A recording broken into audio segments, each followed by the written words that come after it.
Mahakama ya wilaya ya Makete mkoani Njombe imemhukumu mshtakiwa Benjamin Nkasi Muyula mwenye umri wa miaka 28, mkazi wa jiji la Mbeya, kifungo cha miaka 2 jela au kulipa faini ya shilingi 500,000 baada ya kukutwa na hatia ya kupokea rushwa ya shilingi 300,000. Hukumu hiyo imetolewa Agosti 20, 2026 katika mahakama ya wilaya ya Makete, ambapo mshtakiwa huyo alipokea rushwa kutoka kwa mwananchi mmoja mkazi wa kijiji cha Ng'onde, kata ya Mlondwe wilayani hapo, akidaiwa kuwa atamfanyia mpango ili asisumbuliwa na benki ya NMB kuhusu mkopo wake alioukopa. Akisomewa shtaka lake na mwendesha mashtaka wa serikali kutoka ofisi ya kuzuia na kupambana na rushwa TAKUKURU Yahaya Mkongwa katika kesi namba 18693 ya mwaka 2026, mshtakiwa huyo akiwa ni wakala wa kudai madeni kupitia kampuni ya Holness and Lespicious Company Limited iliyoingia ubia na benki ya NMB, alipokea rushwa kutoka kwa mwananchi mmoja.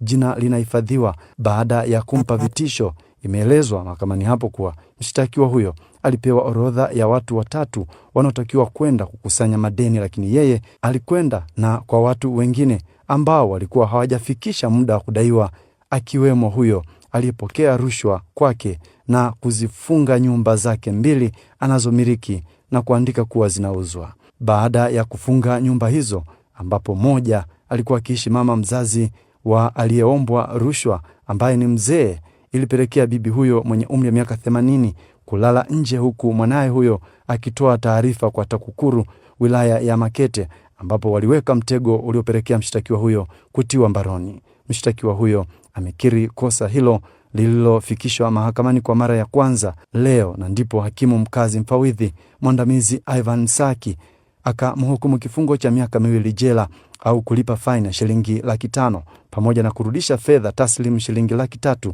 alizopokea kama rushwa, kwani zilikuwa ni za mtego kutoka TAKUKURU. Hata hivyo, mshtakiwa huyo amelipa faini pamoja na kurudisha kwa TAKUKURU fedha alizopokea kama rushwa na hivyo kuachiwa huru. Mnamo Agosti 4 mwaka 2026, mkurugenzi mkuu wa TAKUKURU Crispin Chalamila, wakati akizindua ofisi ya kisasa TAKUKURU wilaya Makete, alisisitiza wananchi kushirikiana na taasisi hiyo katika mapambano dhidi ya vitendo vya rushwa, ambapo wananchi hao wamepokea kwa vitendo, kwani katika kesi hii mwananchi aliyeombwa rushwa ndiye aliyetoa ushirikiano uliopelekea mshtakiwa huyo kukamatwa na kuhukumiwa.